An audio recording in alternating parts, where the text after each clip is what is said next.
Tere pealelõunast. Rõõm siin olla.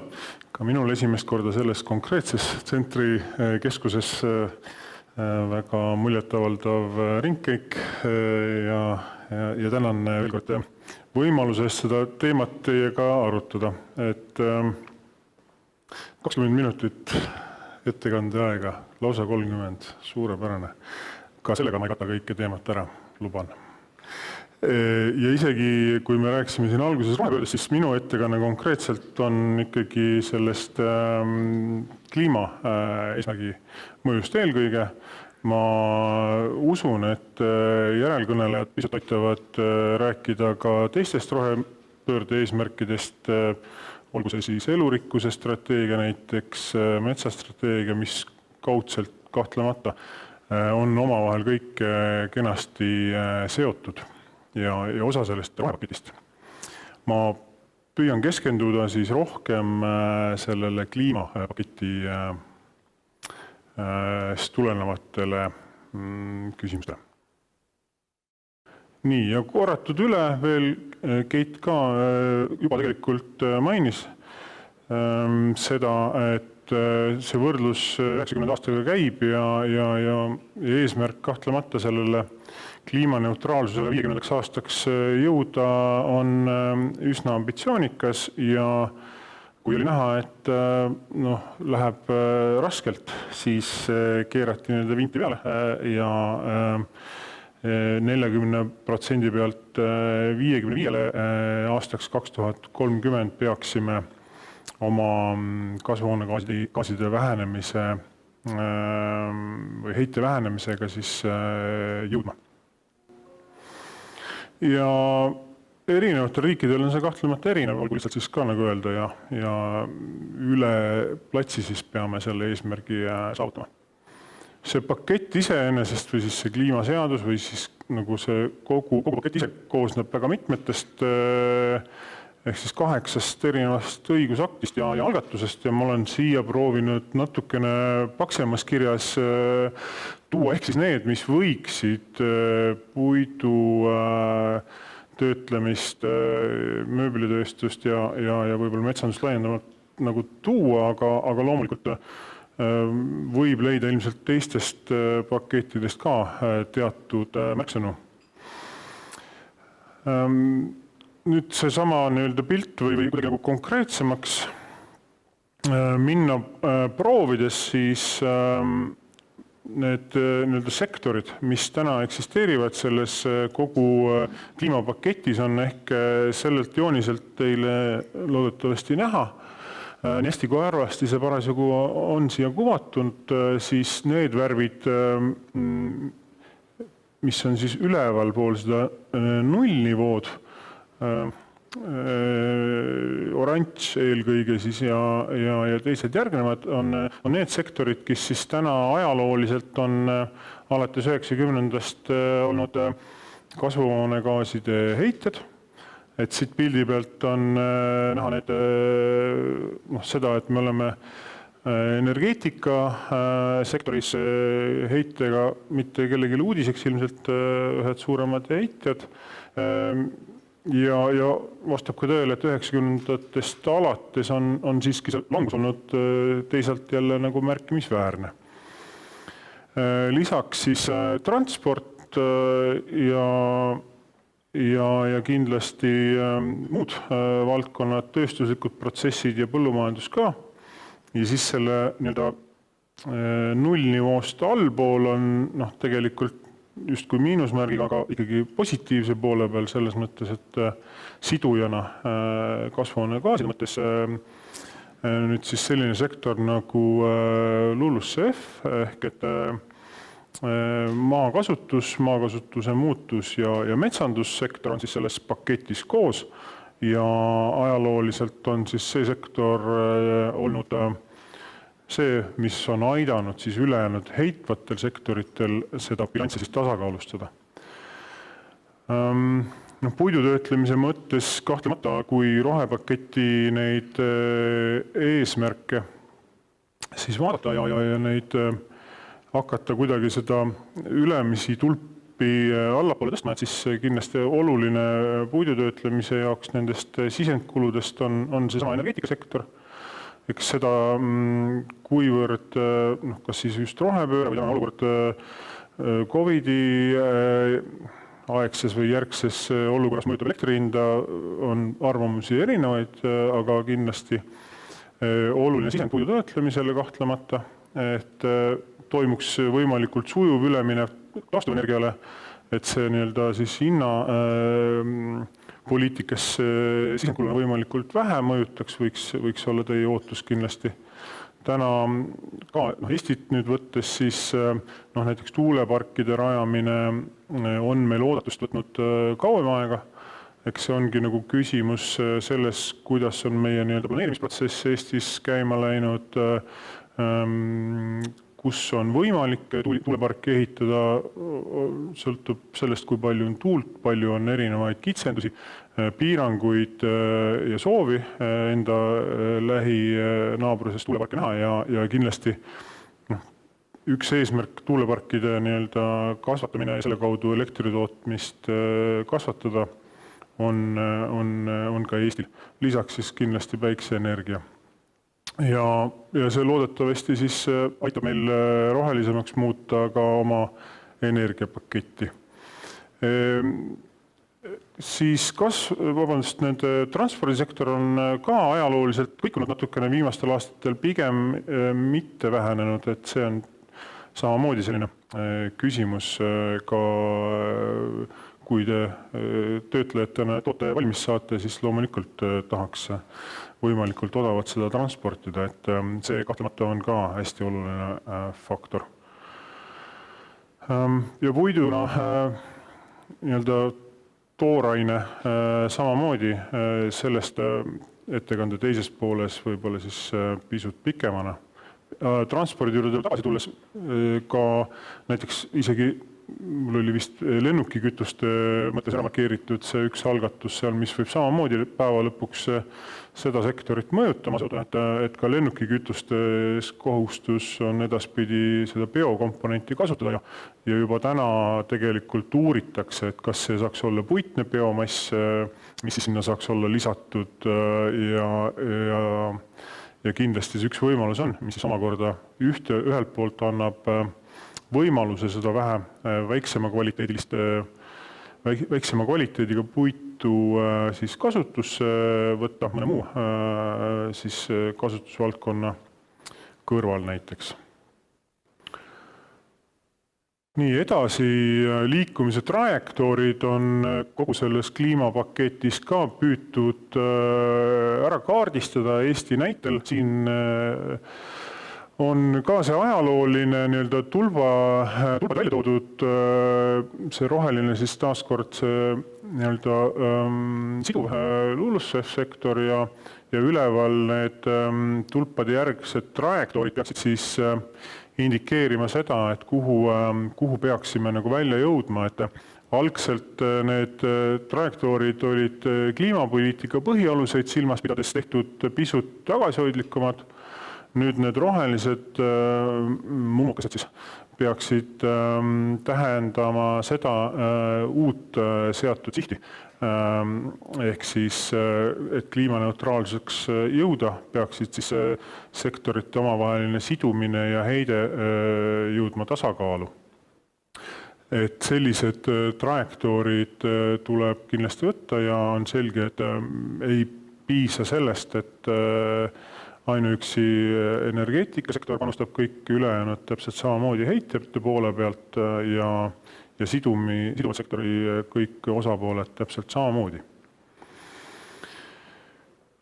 Nii, konkreetsemalt nüüd edasi liikudes sellele LULUCF-sektorile, mis on siis selle sidumise senini taganud, koosneb see siis omakorda mitte ainult metsast ja metsamaast.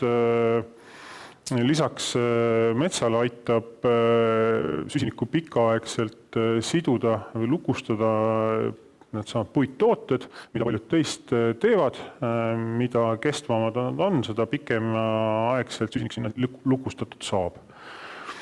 need siis kahekesi metsamaa ja puittooted aitavad siis seda nii-öelda sektorit hoida nii-öelda positiivse poole peale süsiniku sidumise mõttes, sellel graafikul konkreetselt väljendatuna on ta siis nagu selle negatiivse numbrina väljendatud.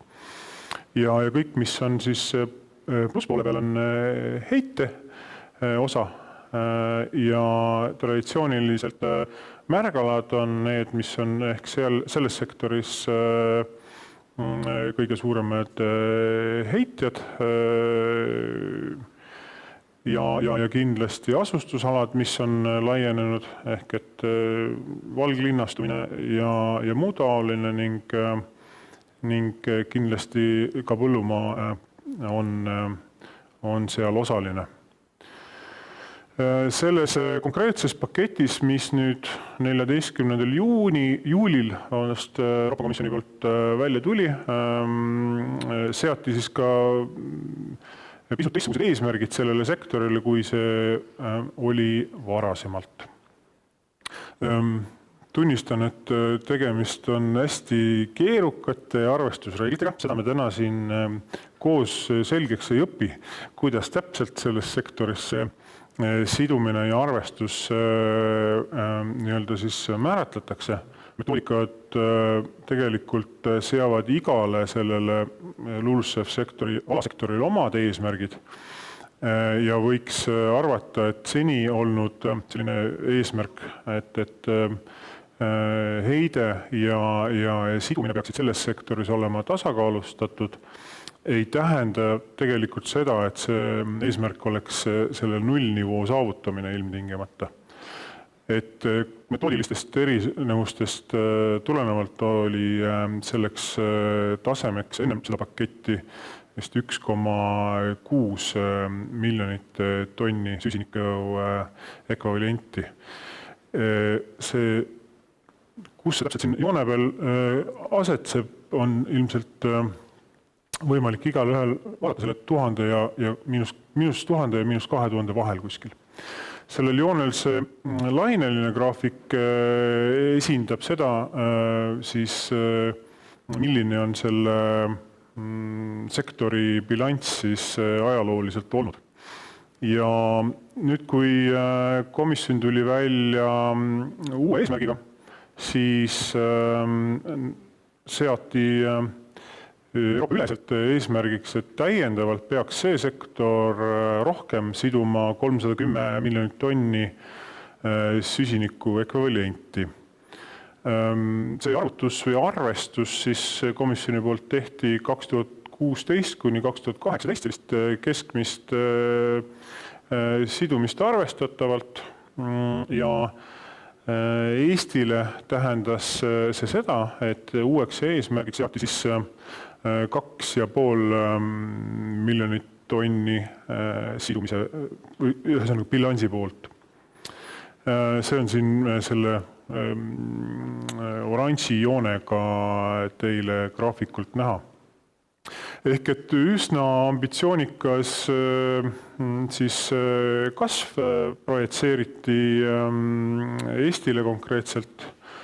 Kui nüüd neid arvutusi vaadata, siis Euroopa Liidu keskmine selline ülene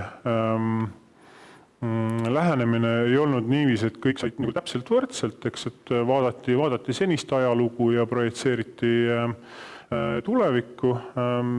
On selliseid riike, kes peavad tulevikus selles sektoris ka vähem siduma. Soomlased näiteks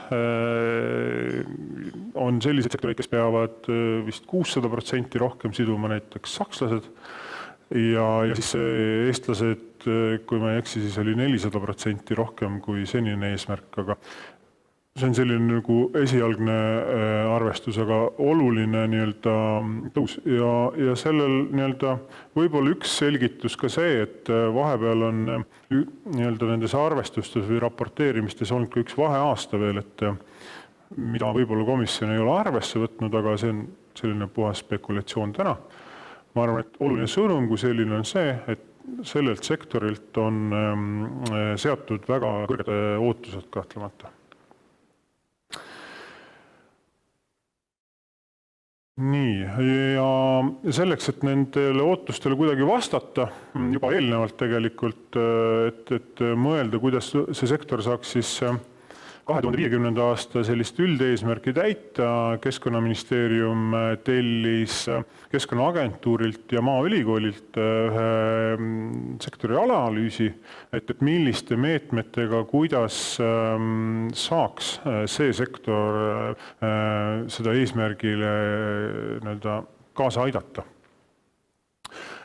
Et need järeldused, mida ma siia 3 slaidil toon, ei ole nagu selles mõttes kogu selle töö järeldused, et siin on välja võetud siis ainult põhilised küll metsandust, puitu ja puidutootmist käsitlev osa, et see analüüs on ise Keskkonnaministeeriumi kodulehel kättesaadav. Soovitan seda lugeda, seal on palju illustreerivat materjali ja neid võrdluseid, et kuidas võiksime liikuda edasi, erinevad stsenaariumid, mõnedel siin nendest punktidest siis ka põgusalt peatun. Ehk et kui metsamaa ja puittooted on tõesti need suuremad sidujad, sellest oli juba juttu ja see üks järeldus kindlasti on see, et nende sektorite siis sidumise kasvatamine ei saa iseseisvalt olla nagu lahenduseks, et tegelikult jõuda seatud eesmärkideni. Et kõik peavad panustama, et lisaks siis sellele sektorile, mis täna sidunud on, peab ka heitevad sektorite reageerima. Olgu sellest siis näiteks turbaalade kas siis tootmise vähendamine, lõpetamine, kas turbaalade turvamuldadel näiteks põllumajandustegevuse vähendamine ja muu taoline, et sellised nagu erinevad võimalused seal kindlasti on, mida tuleks kindlasti kasutusse võtta, et edasi liikuda. Lisaks kuna teadmine on, et metsanduse ja selle mõju kasvuhoonegaaside tavakäitumise perspektiivis on selles sektoris, et liigutakse nullile lähedale, siis täiendavate metsakasutuska võtete rakendamine on vajalik või siis metsamaa pindala suurendamine oli üks nende selline järeldamine. Metsamaa pindala suurendamine, kusjuures on selle sektori üks nagu selline pikaajaliselt positiivset või kõige enam positiivsemat mõju andev tegevus. Sellel on kahtlemata omad piirid ka, aga sellest ühel slaidil veel edasi räägin ka. Siis kindlasti tehti need arvutused ka metsakasutusmahtude erinevate stsenaariumite võrdlusena, ehk et ka metsakasutusmahud on sellised väga oluliselt ja koheselt seda sektori heidet mõjutavad, sidumist mõjutavad komponendid. Selles konkreetses analüüsis siis oli erinevaid stsenaariumeid, lausa 4.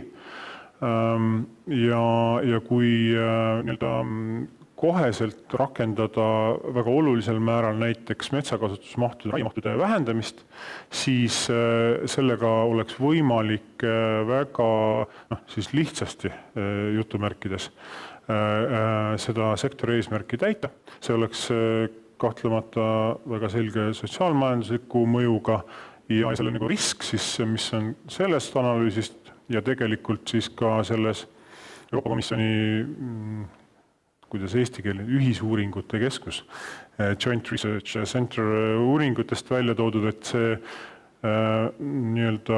on efekt, mis siis teistpidi on pikaajalise mõjuga just näiteks puittoodete tootmisel.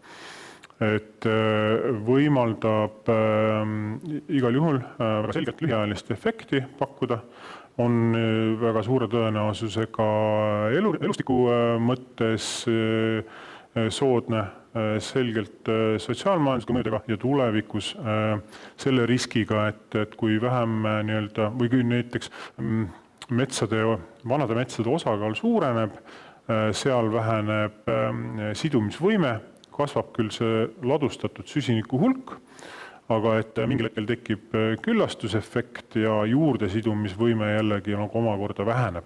Et jälle, et selleks tegelikult kui komisjoni poolt oli pandud sellesse paketti piir, et seda on võimalik kasutada seda raiemahtude alandamist on võimalik kasutada teatud tasemeni ja sealt allapoole seda võib ka muidugi teha, aga siis sellega ei kaasne võimalust näiteks süsiniku kauplemissüsteemis osaleda.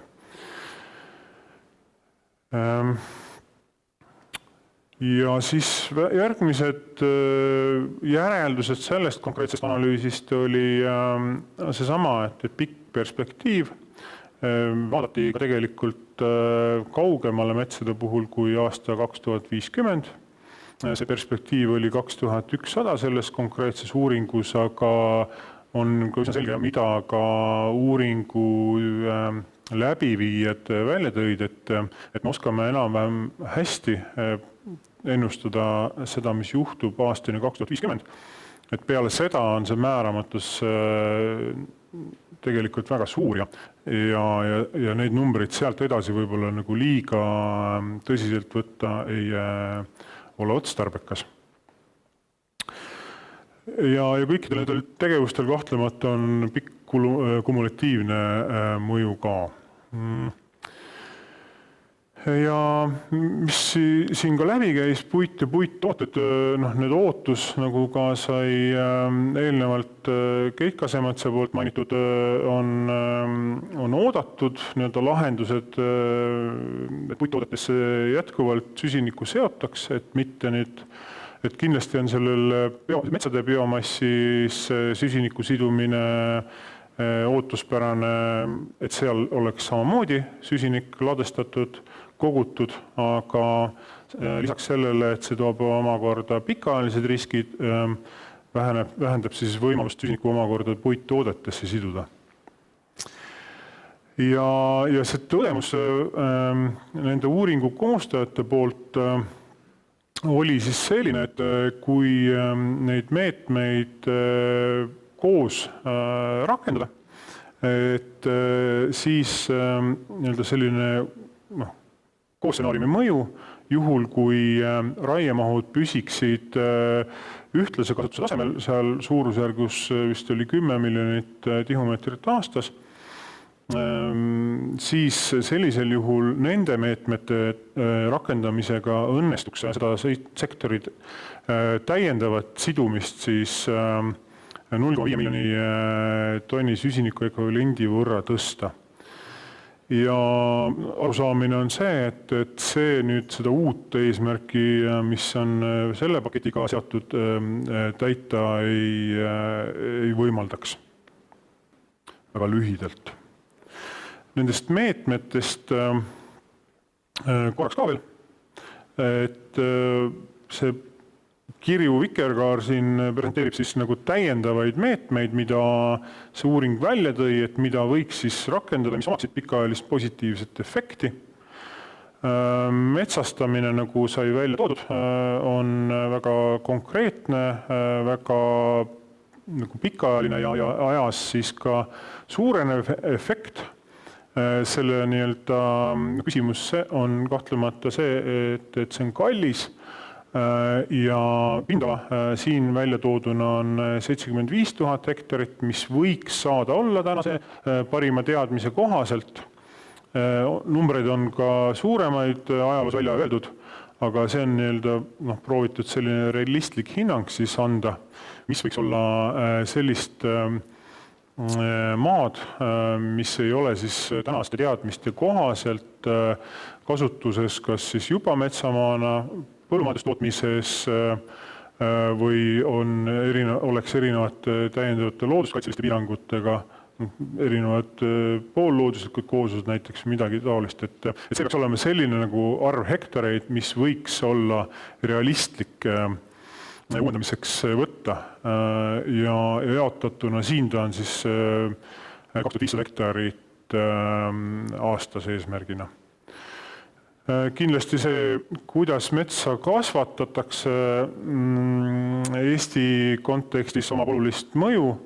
Eesti eripära on see, et üsna palju meie eelkõige erametsaomanikest jätab peale lõppraiete metsa siis nagu looduslikule uuenemisele. See omakorda lükkab edasi seda süsiniku sidumise intensiivsust. Uuringu analüütikute poolt välja tooduna aitaks see, kui siis aktiivselt metsi uuendataks ja nendel aladel, siis, mis täna on jäetud loodusele uuenemiseks. Eraldi on siin välja toodud selline asi nagu hõredate puistute ennakraie või et kus on jälle meie eelkõige erametsades siis erinevate ajalooliste põhjuste tõttu jäänud metsad siis loodusele või siis on kasvanud ja ei ole siis nagu seda maksimaalselt puittaimestikuga siis kaetud on hõredad ja selle võrra siis süsiniku sidumise mõttes just ei tee siis oma tööd korralikult, võiks öelda. Ehk et uuringu siis koostajad pakkusid välja, et võiks olla ka selliselt võimalik sekkuda, et neid siis võtta kasutusse ja kultiveerida sinna siis Eestile omaseid puuliike, et saaks juba siis konkreetselt ja tõhusamalt see sidumine seal toimuma hakata. Turbast praegu rohkem siin ei tahaks võib-olla rääkida. Ja üks, siin see punane joon, ma ei tea, kas ta sümboliseerib midagi või mitte, aga tselluloosi tootmine näiteks Eesti mõttes peaks olema ka täiendavat efekti andva mõjuga ja üsna ruttu annaks mõju tunda. Sellel konkreetsel joonisel on see kogus 2 miljonit kuupmeetrit puitu aastas, võiks olla selline tselluloosi tootmise panus, ja mis rakendub siis sellest hetkest, kui seda hakatakse tootma. Et see siis tegelikult on siin mõeldud seda, et tänaste kasutusmahtude juures eksporditav paberipuu põhimõtteliselt on see, millega analüütikud siin on arvestanud. Ja mida Võrus juba väga hästi osatakse tegelikult teha, on peenpuidust saematerjali tootmine, et kui seda kasvatada, mitte selle asemel, et seda siis kasutada näiteks paberi või küttepuuna, et siis sellel oleks ka täiendav efekt kahtlemata olemas. Ja lõpetuseks paketi ajakava iseenesest on selline, et kõikide nende seisukohtade koostamine alles tegelikult riigis käib. On ka arutelusid nagu täna siin. Täna oli ka parlamendi Euroopa Liidu asjade komisjonis näiteks üks üsna analoogne arutelu. Eesti seisukohad on veel arutlusel, kinnitamisel valitsuses ja Riigikogus loodetavasti. Siin graafikul küll on vist oktoober, aga vist uuem info on, et võib lükkuda novembrisse. Samal ajal ka Euroopas selle paketi üle diskussiooni peetakse juba keskkonnaministrite nõupidamisel üleeilegi. Ja konkreetselt nüüd nende failide eesmärkide osas arutelu algab detsembris. Eesmärgiga siis see kõik kokku leppida, kas nüüd siis järgmise aasta esimeses pooles või siis võib jääda järgmise aasta teise poolde. Nii et minu pooltund on täis. Aitäh!